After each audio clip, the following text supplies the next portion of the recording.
Indian education minister Dharmendra Pradhan के resignation के बाद जो ये कह रहे हैं कि it's democracy, end of course Modi भी ये कहता है कि India is the mother of democracy, बहुत ज़ोर दे के कहता है। ये जो नीट पेपर के लीक होने का इशू है, बेसिकली काकरोच जनता पार्टी की लॉन्चिंग से पहले ही in overall the India different states में just within dozens of days almost 20 students ने सुसाइड किया है, लेकिन हुकूमत को कोई फ़र्क नहीं पड़ा। ऑफ कोर्स जमहूरियत है ना, इतने लोग जाने दे रहे हैं, कह रहे हैं भाई रिफॉर्म्स कर लो, हम मेहनत करते हैं, पेपर लीक हो जाता है, हमारा फ्यूचर तबाह हो जाता है, कोई फ़र्क नहीं पड़ा इतनी जानों के बाद भी। फिर काकरोच जनता पार्टी लॉन्च होती है, आई थिंक मई के मिड में, 16 मई। वो भी ये डिमांड करें कि भाई रिज़ाइन दो एजुकेशन मिनिस्टर और रिफॉर्म्स करो एजुकेशनल। कोई हुकूमत को फ़र्क नहीं पड़ा। अभिजीत दिपके जो कि फाउंडर हैं सीजेपी के, बोस्टन यूनिवर्सिटी से अपनी स्टडी कंप्लीट करते हैं, आते हैं दिल्ली एयरपोर्ट लैंड करते हैं, जंतर मंतर प्रोटेस्ट की कॉल दी होती है, डिफरेंट स्टेट से millions of students Jantar Mantar पहुंचते हैं, डिमांड करें कि भाई एजुकेशन मिनिस्टर को घर भेजो और रिज़ाइन लेके दो हमें इससे और रिफॉर्म्स करो, लेकिन हुकूमत को कोई फ़र्क नहीं पड़ा। जो इंडिया के प्रोमिनेंट एक्टिविस्ट हैं, बिल्कुल कंट्रोवर्शियल नहीं है, सोनम वांगचुक, वो उसको ज्वाइन कर लेते हैं प्रोटेस्ट को, वो भी मुतालबा कर रहे हैं। अब इसको इंटरनेशनली ग्लोबली इसको इंटेंशंस मिल रही, but after all that Modi सरकार कोई रिएक्शन नहीं देती। एक मिनिस्टर के रेजिग्नेशन के लिए मिलियंस ऑफ यंगस्टर्स वहाँ इकट्ठे हुए हैं दिल्ली में और हुकूमत को फ़र्क नहीं पड़ता। जमहूरियत है ना, ऑफ कोर्स। फिर वो लोग वहाँ प्रोटेस्ट पे हैं और Sonam Wangchuk hunger strike announce कर देते हैं। 26 दिन तक इतने बड़े 60 साल बुजुर्ग एक्टिविस्ट ने हंगर स्ट्राइक किया, लेकिन हुकूमत को कोई फ़र्क नहीं पड़ा। ऑफ कोर्स जमहूरियत है ना।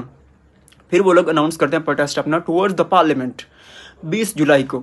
वहाँ पे दिल्ली की पुलिस उनको डंडे मारती है, लोगों को ज़ख्मी कर देती है, उन पे क्या क्या एलिगेशंस लगाती है। ये तो भाई अभिजीत दिपके तो CIA से कोई टास्क लेके आया है, ये तो एंटी स्टेट काम कर रहा है। CJP को ये कह रहे हैं, डिमांड्स पूरी नहीं कर रहे। जमहूरियत है ना, ऑफ कोर्स, इसलिए अपने राइट के लिए खड़े होने वाले लोगों को आप एंटी स्टेट कह रहे हैं, उनके ऊपर इस तरीके से टॉर्चर कर रहे हैं उन लोगों को। फिर उसके बाद सौरभ दास कई दिनों बाद, जो CJP के चीफ स्पोक्स पर्सन है, उनको एक यूनियन मिनिस्टर मिलता है। ऑफ कोर्स कहते हैं ये मैं बात करूंगा इंटरनली, कुछ आप लोगों के लिए करूंगा, लेकिन कुछ भी प्रैक्टिकली नहीं करते। ऑफ कोर्स जमहूरियत है ना, उनको हमें बस इग्नोर कर देते हैं। फिर उसके बाद इतने जुल्म के बाद, इतने जबर के बाद, 26 दिन के सोनम के हंगर स्ट्राइक के बाद, मिलियंस ऑफ स्टूडेंट जस्ट एक एजुकेशन मिनिस्टर के रेजिग्नेशन की डिमांड कर रहे हैं और एजुकेशनल रिफॉर्म्स की बात करें, कुछ भी नहीं हुआ। It's democracy.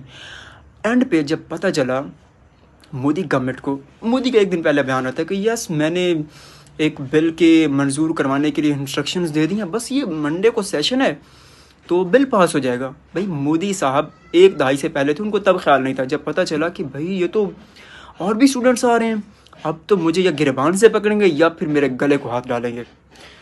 स्टेट के आगे यंगस्टर्स हावी हो चुके हैं, अब सरेंडर तो करना पड़ेगा। सबसे कम कास्ट ये है कि भाई लटकाओ इस एजुकेशन मिनिस्टर को, अदरवाइज जैन-जी तो नहीं छोड़ेगी।